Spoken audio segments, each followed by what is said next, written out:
क्या आप बिना किसी शंका के कह सकते हैं कि कौन सी पंखुड़ी पहली है और कौन सी आठवीं? क्या आप पूर्ण विश्वास के साथ कह सकते हैं कि कौन प्रथम है और कौन अंतिम?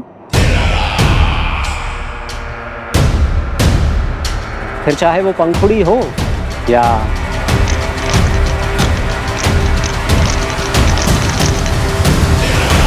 कान्हा के नटखट लीला और मजेदार कारनामे देखने के लिए चैनल को सब्सक्राइब करें और बेल आइकॉन दबाना ना भूलें। कौन है आप? मुझे आपसे भय लग रहा है। आप मेरे भैया नहीं हो सकते। सही कहा तूने। जो मेरे विनाश को जन्म दे, उस कुल घातिनी से मेरा कोई संबंध नहीं। महाराज, रक्त के संबंध क्रोध की अग्नि में मत झुलसाइए। जिस बहन को आपने बचपन से आज तक इतना प्रेम दिया, क्या वो आपके विरुद्ध किसी षड्यंत्र में सहायक हो सकती है?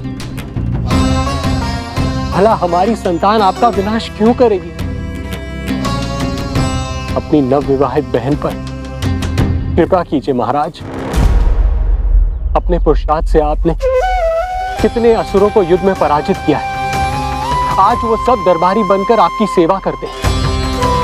हे महापराक्रमी कंस, यदि वो मायावी असुर आपको हानि नहीं पहुंचा पाए, तो ये आपकी बहन आपका क्या बिगाड़ सकती है? दया कीजिए महाराज, दया कीजिए। आप बीच में मत पड़िए कुंवर जी। सुना नहीं क्या?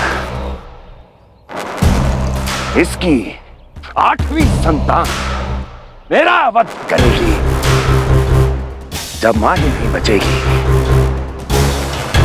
तो 8वीं संतान के जन्म का तो प्रश्न ही नहीं उठता।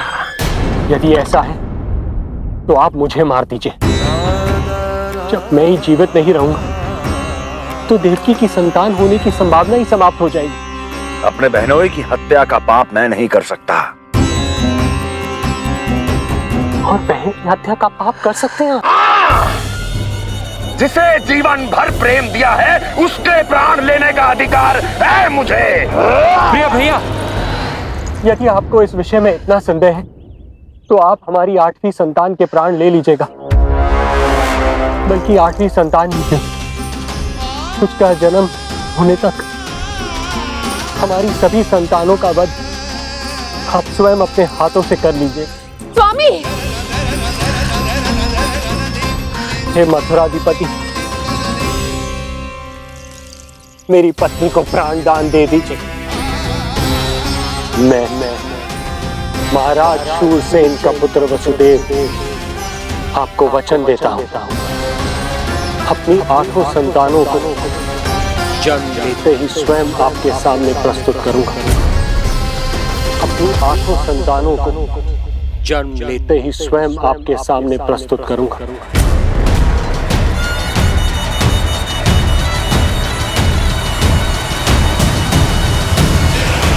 बधाई हो कुंवर जी। अपनी पत्नी के प्राण बचाने में आप सफल हुए, किंतु आपकी संतानें इतनी भाग्यशाली नहीं होंगी। वचन स्मरण रहे।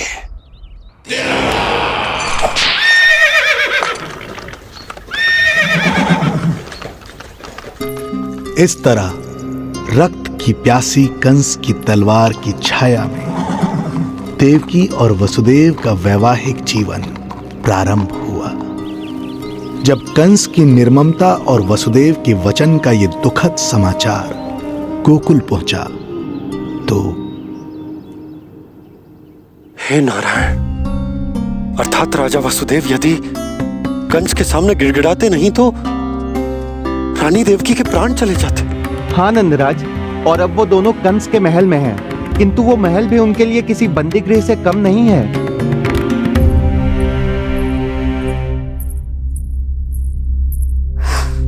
एक भाई अपनी बहन के साथ ऐसा करने की सोच भी कैसे सकता है?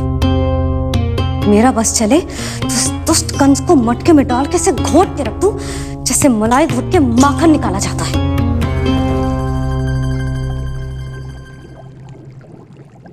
ना, माखन ना, जे कंस तो कीड़ा है। इसे तो पटक पटक के ऐसे मारना चाहिए जैसे कीड़ा निकालने के लिए धान के गट्ठर को पटका जाता है।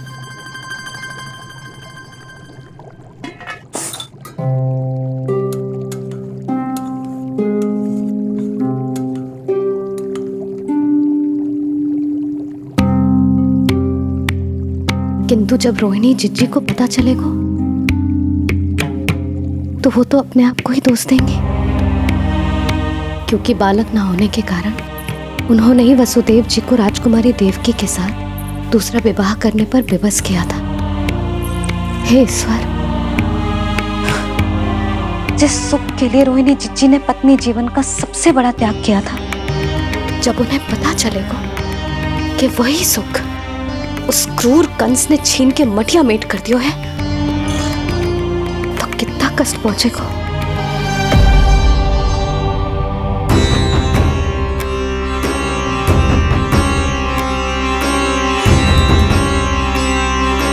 रोहिणी जीजी,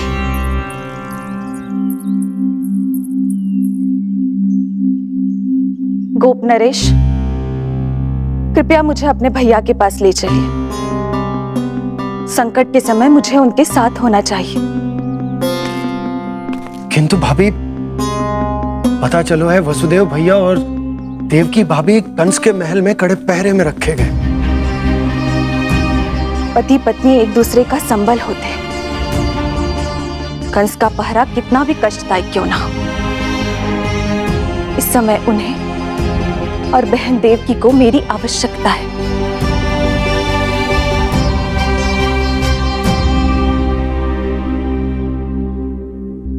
ये मेरी व्यवस्था है। ये यादव कुलदीपक होकर भी आपको इस महल में बंदियों की तरह रहना पड़ रहा है, और मैं कुछ कर भी नहीं पा रही। काश आपने मुझसे विवाह ही ना किया होता। तो क्या मैं अपने भाग्य से भाग पाता देवकी? पूर्व जन्म के कर्मों के फलस्वरूप जो हमारी नियति में लिखा है वो तो हमें भोगना ही है। श्री हरि क्या करते हैं, कब और क्यों करते हैं, ये दुख हमारे जीवन में किस उद्देश्य से आए हैं, इन रहस्यों का पता लगा पाना हम मानवों के लिए संभव नहीं है देवकी।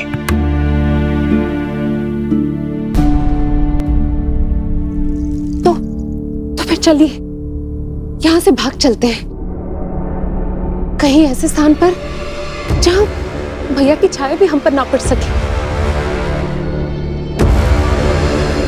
नहीं प्रिय, कंस के गुप्तचरों की दृष्टि हम पर अवश्य होगी, और मैं ऐसा कोई कार्य नहीं कर सकता जिससे तुम्हारे जीवन पर कोई संकट आए। और मैंने उन्हें अपनी सभी संतानों को सौंपने का वचन भी दिया है। अपना वचन मेरे लिए प्राणों से भी अधिक महत्वपूर्ण है देवकी।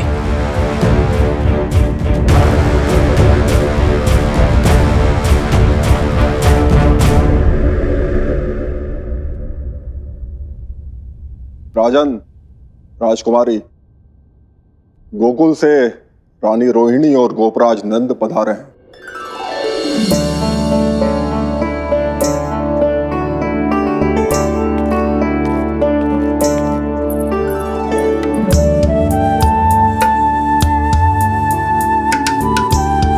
स्वामी,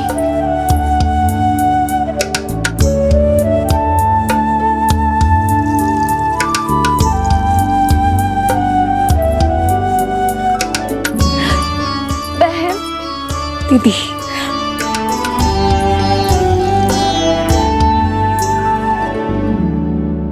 भाई नंद, जो आप हमारे लिए कर रहे हैं उसके लिए धन्यवाद शब्द बहुत छोटा है। मैं अपने भाग्य को स्वीकार कर चुका हूं। यदि यही श्री नारायण की इच्छा है तो यही सही।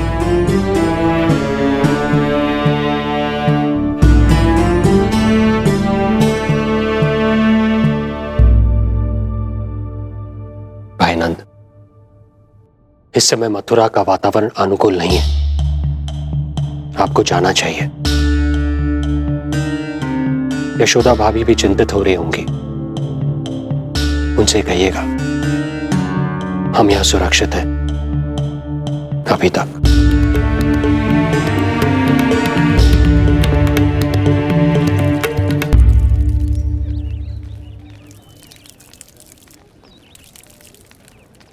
वसुदेव भैया का भाग्य पर भरोसा दिख। वे अपनी संतानों को कंस को अवश्य सौंपेंगे। हे ईश्वर, इतना कठोर वचन, जब इसे निभाने का कठिन समय आएगा तो कैसा अनुभव करेंगे वे? उनका हृदय तो चकनाचूर हो जाएगा।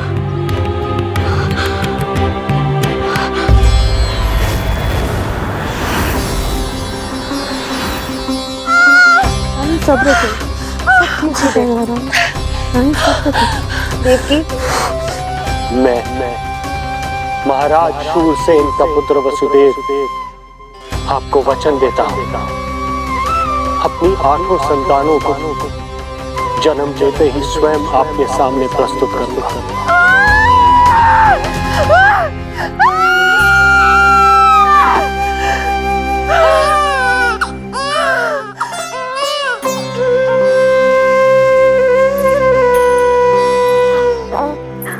बधाई हो स्वामी, आपको पुत्र रत्न प्राप्त हुआ है।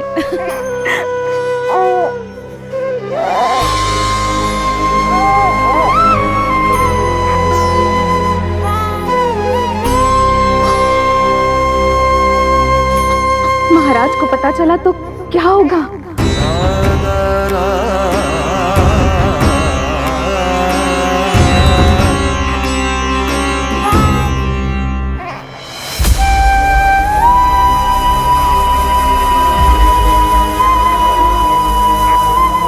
अपने पुत्र को इन हाथों में थामना। कितने वर्षों से इस पल की प्रतीक्षा कर रहा था मैं, और आज जब यह पल आया है, मेरी आंखों में दुख के आंसू हैं। एक पिता जब प्रथम बार अपनी संतान को गोद में उठाता है तो सबसे पहले यह सोचता है कि उसे क्या नाम दूं, उसका सुनहरा भविष्य कैसे सुनिश्चित करे। किंतु मैं वो भाग्यहीन पिता हूं जो अपने पुत्र का भविष्य मृत्यु के अंधकार में डुबोने जा रहा है। मैं इसे नाम देकर क्या करूंगा?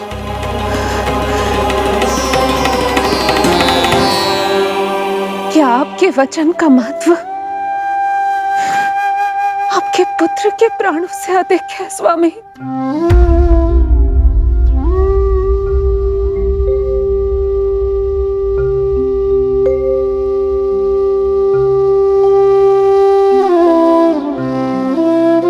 श्री नारायण का दूसरा नाम सत्य होता है देवकी।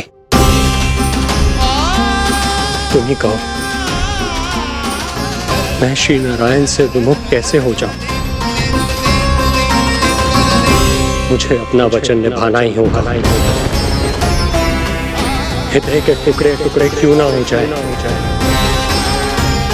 मुझे इसे कंस तक ले जाना ही होगा।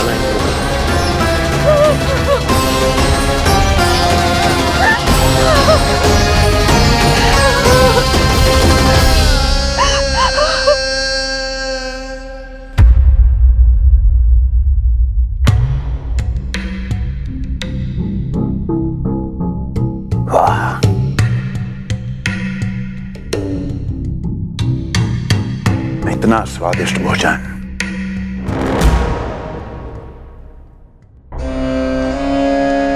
किसी विशेष इच्छा की पूर्ति के लिए मुझे सम्मोहित तो नहीं करना चाहती? मुझे पति के रूप में प्राप्त कर तो चुकी हो, अब प्राप्त करने को क्या क्या बचा है? प्राप्ति? मैं प्राप्ति नहीं, अस्थि हूं स्वामी। प्राप्ति तो छुई मुई बनकर वहां खड़ी है। आप सदैव अपने विषय में ही सोचते हैं, कभी मेरे ओर भी निहारा कीजिए, तभी तो मेरा नाम सही से स्मरण होगा आपको। मैं अपने विषय में ही सोचता हूं, तभी तो दसों दिशाओं में मेरे नाम का डंका बजता है, मेरे साम्राज्य का विस्तार होता है, तभी तो मेरा अस्तित्व है। अस्थि स्मरण रहे, तुम हो क्योंकि मैं हूं।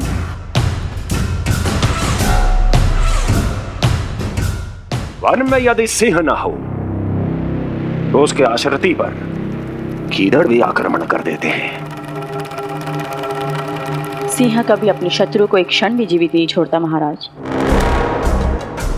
आपने तो छोड़ दिया देवकी को। सिंह नहीं, आप वो गाय हैं जो अपनी कसाई से अथाह प्रेम करती है।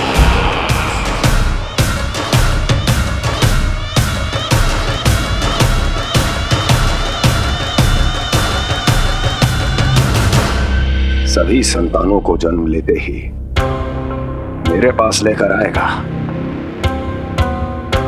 ये वचन दिया है वसुदेव ने मुझे। तो फिर आया क्यों नहीं महाराज? प्रथम शिशु का जन्म तो हो चुका है।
पिछड़े कुल के यादव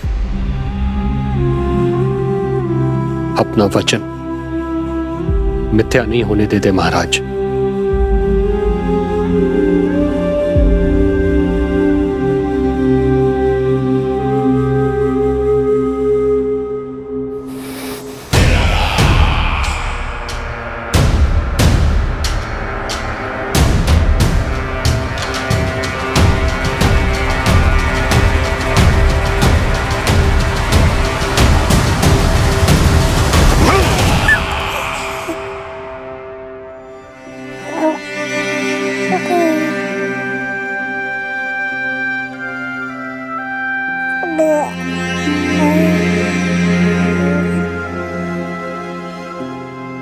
ये देवकी का पुत्र है, मेरी बहन जो मुझे प्रिय हुआ करती थी, उसका प्रथम पुत्र है ये, मेरा प्रथम भांजा।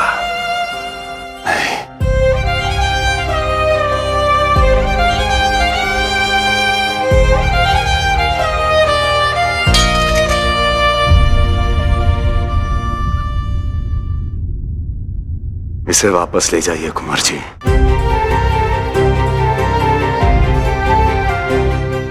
देवकी की प्रथम संतान से मुझे कोई संकट नहीं।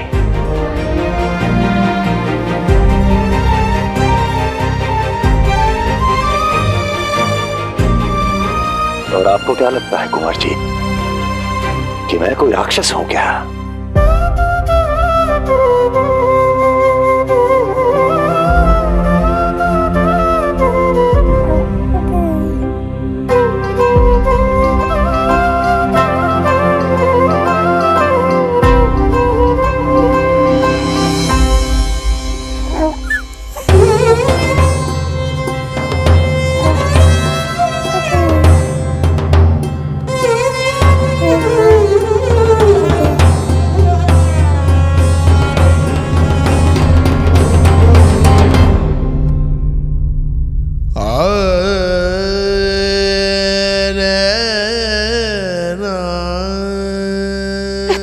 कभी गोद पे भी नहीं उठा पाई थी दीदी।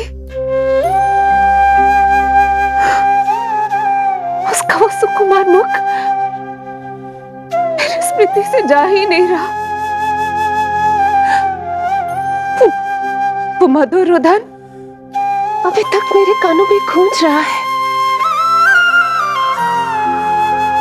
मैं तुम्हारी पीड़ा का अनुमान लगा सकती हूँ देवकी। मैंने उसे जन्म नहीं दिया था, फिर भी मेरे कान अभी तक उसके रुदन की ध्वनि सुन रहे हैं। क्योंकि ये अपनी माओ को पुकार रहा है। तुम्हारे भैया ने हमारे पुत्र को प्राणदान दे दिया देवकी।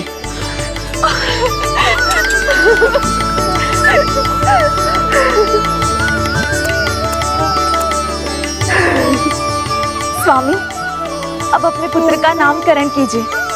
इसे ऐसा नाम दीजिए कि इसका भविष्य यश और कीर्ति से परिपूर्ण हो। कीर्तिमान। कीर्तिमान होगा इसका नाम।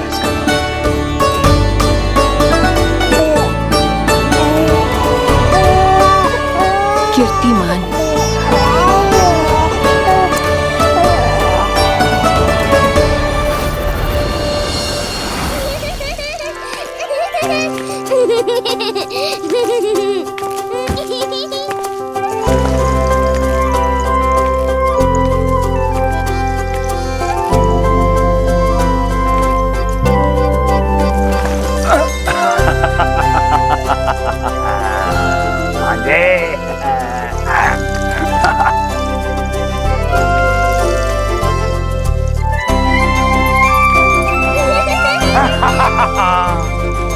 भांजे भांजे, मामा से बचना असंभव है। मामा जी, आपकी भुजाओं में कितना बल है, मुझे पीड़ा हो रही है। मेरा दूसरा हाथ पकड़ लीजिए। तुझे पीड़ा हो रही है? ये ले।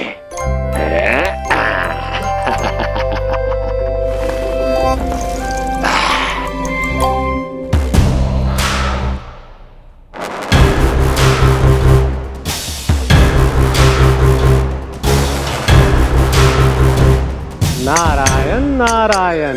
मामा जी मूर्ख बन गए, मामा जी मूर्ख बन गए, मामा जी मूर्ख बन गए। इतना दुस्साहस! जा खेल। अब मामा जो है देवर्षि के साथ मंत्रणा करेंगे। जा खेल। क्योंकि अत्यंत महत्वपूर्ण ना हो तो देवर्षि हमारे द्वार पर आने का कष्ट नहीं उठाएंगे।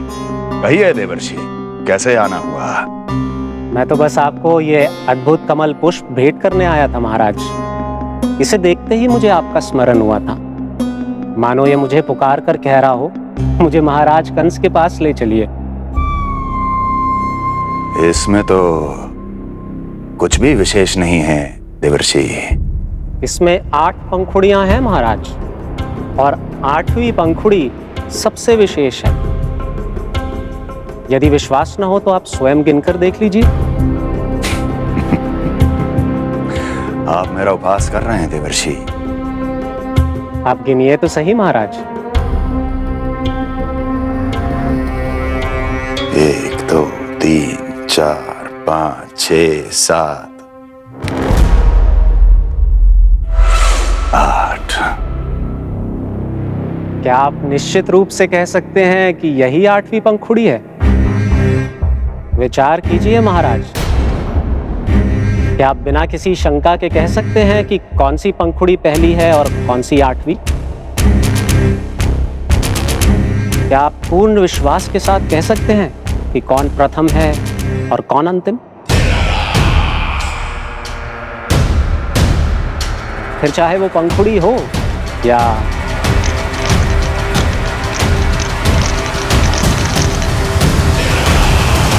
सावधान करने के लिए धन्यवाद देवर्षि।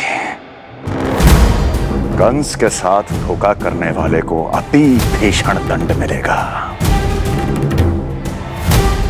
भविष्य में ऐसी कल्पना मात्र से ही मेरे शत्रु भय से कांप उठेंगे। मथुरा नरेश, मैं तो मात्र पंखुड़ियों की बात कर रहा था। यदि आपने कुछ और समझ लिया है तो उसका उत्तरदायित्व मेरा नहीं है। नारायण नारायण।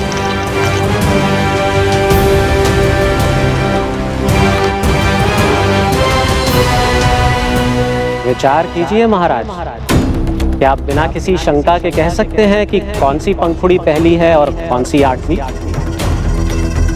क्या आप पूर्ण विश्वास के साथ कह सकते हैं कि कौन प्रथम है और कौन अंतिम? फिर चाहे वो पंखुड़ी हो या... मामा जी मोर बन गए, मामा जी मोर बन गए, मामा जी मोर बन गए, मामा जी मोर बन गए।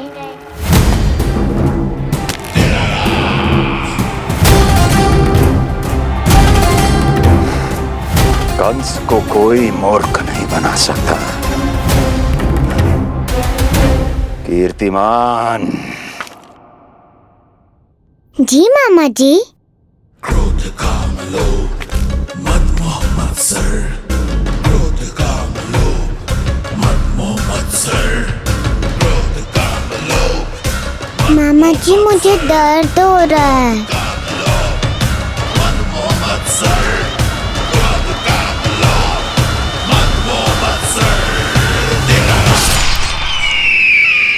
स्वामी, ये कीर्तिमान के लिए कैसा लग रहा है?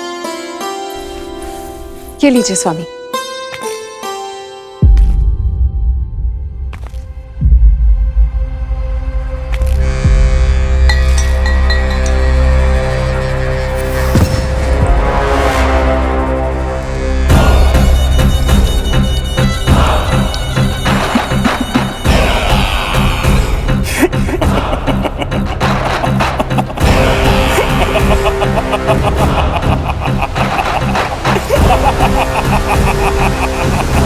नेत्रों के सामने अपनी संतान की हत्या होते हुए देखना कितना पीड़ादायक रहा होगा ये दृश्य।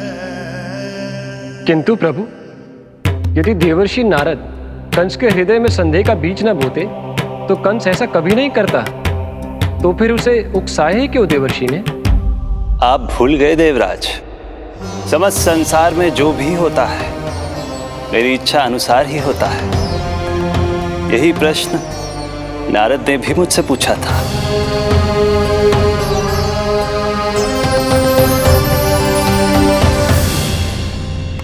नारायण नारायण।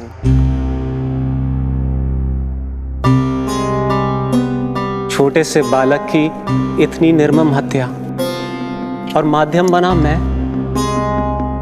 प्रभु, ये कैसी लीला है आपकी? अभी तो देवकी की 5 और संतानों की हत्या होना शेष है नारद। अब से कंस शिशुओं के जन्म लेते ही उनकी हत्या कर देगा। यदि जन्म के तुरंत बाद ही मृत्यु होनी है तो जन्म का लाभ ही क्या है प्रभु? यही विधि का विधान है नारद। कीर्तिमान और शेष 5 बच्चे श्रापग्रस्त हैं। जन्म के कर्मों के अनुसार अल्पायु होना उनकी नियति है। उनकी मृत्यु के बाद ही शेषनाग के अंश के रूप में बलराम और मेरे अंश के रूप में श्री कृष्ण का अवतार संभव होगा। नारायण नारायण।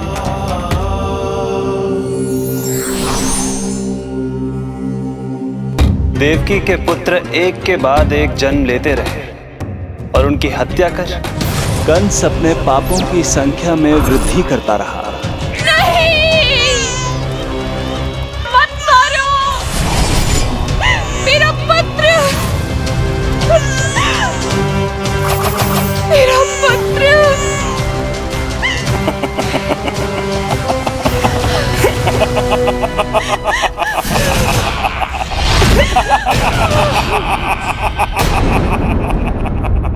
कान्हा के नटखट लीला और मजेदार कारनामे देखने के लिए चैनल को सब्सक्राइब करें और बेल आइकॉन दबाना ना भूलें।